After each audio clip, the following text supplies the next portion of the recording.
Sir 1 నుండి 9 వరకు ఉన్న డేట్ ఆఫ్ బర్త్ లో ఒకే సంఖ్యలో ఉంటాయి ఏక కదా సార్? సంఖ్యలు అవి. సో వాళ్ళకి మంచి విల్ పవర్ ఉంటుంది, నాలెడ్జ్ కానీ. సో మోస్ట్లీ వాళ్ళు మంచి లో ఉంటారు.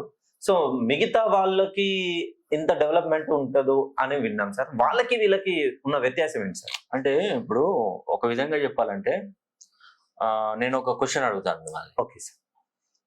ఒక వ్యాపారం పెట్టావు నువ్వు. ఒక వ్యాపారం పెడితే ఒక వ్యాపారాన్ని పార్ట్నర్షిప్ లో వ్యాపారం చేశావు. ఓకే. ఒక 10 సంవత్సరాల పీరియడ్ పెట్టుకున్నావు. ఆ 10 సంవత్సరాలలో ఒక్కరు వ్యాపారం చేస్తే డబ్బు బాగా సంపాదిస్తారా, అదే వ్యాపారాన్ని ఇద్దరు కలిసి చేస్తే వ్యాపారం 10 సంవత్సరాలలో బాగా సంపాదిస్తారా? ఒకసారి సార్. ఎందుకు ఒకరు అంటే ఇక్కడ భాగం అనేది షేర్ అయిపోతుంది. అవును, భాగం అనేది షేర్ అయిపోతుంది. ఇటు నువ్వు ఇద్దరికి కాబట్టి షేర్ అయిపోతుంది. కాబట్టి ఈ ఇద్దరు ఎక్కువ కాలంలో తక్కువ సంపాదించగలుగుతారు. అవును, షేర్ అయిపోతుంది కాబట్టి. అదే హోల్ అండ్ సోల్ ఒక్కడే అనుకోండి, ఆ 10 సంవత్సరాలలో ఇద్దరు సంపాదించిందంతా వీడు ఒక్కడు సంపాదిస్తాడు. అవును సార్. ఈ థియరీ ఏదైతే ఉందో మన డేట్ ఆఫ్ బర్త్ కూడా వర్తిస్తుంది.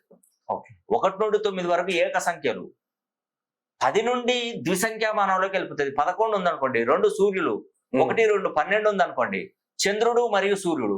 13 ఉందనుకోండి, సూర్యుడు మరియు గురువు. ఈ 2 కలయిక, ఈ రెండింటి కలయికతో ముందుకెళ్తుంటారు. కాబట్టి ఇక్కడ ఏంటంటే మెయిన్ గా ఏక సంఖ్యలలో పుట్టినటువంటి వారు ఏంటంటే వీళ్ళకంటే వీళ్ళు ఎక్కువగా సంపాదించే శక్తియుక్తులు కలిగి ఉంటారు. ఓకే. ఇలాంటి వాళ్ళకి మనం ఒక దారి చూపెట్టినట్టయితే, అంటే వాడి పేరులో ఉన్నటువంటి సంఖ్యాబలాన్ని కొంతవరకు చేంజ్ చేస్తే అసలు మామూలుగా ఉంటదండి. మీరు ఏ కార్యక్రమం చేసినా, ఏ పని చేసినా దానిలో విజయం వరిస్తుంది. అలాంటి వారు ఎవరైనా ఉంటే చిన్నపిల్లలు జన్మించినా కూడా నంబర్ 1 పేరు పెట్టాలండి పిల్లలకి. చిన్న పిల్లలకైతే ఇమీడియట్ గా పుట్టిన వెంటనే పేరు పెట్టాలి. కొంచెం పెరుగుతున్నటువంటి పిల్లలు 10th ఇంటర్మీడియట్ చదువుతున్న పిల్లలు కూడా చేంజ్ చేసుకోవాలి ఖచ్చితంగా.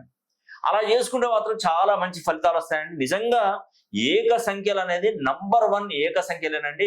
వీటి తర్వాతనే మిగతా నెంబర్లు. 1 నుండి 9 వరకు పుట్టినటువంటి వాళ్ళే హై క్లాస్ పీపుల్స్ నంబర్ 1 పొజిషన్కి వెళ్తారు.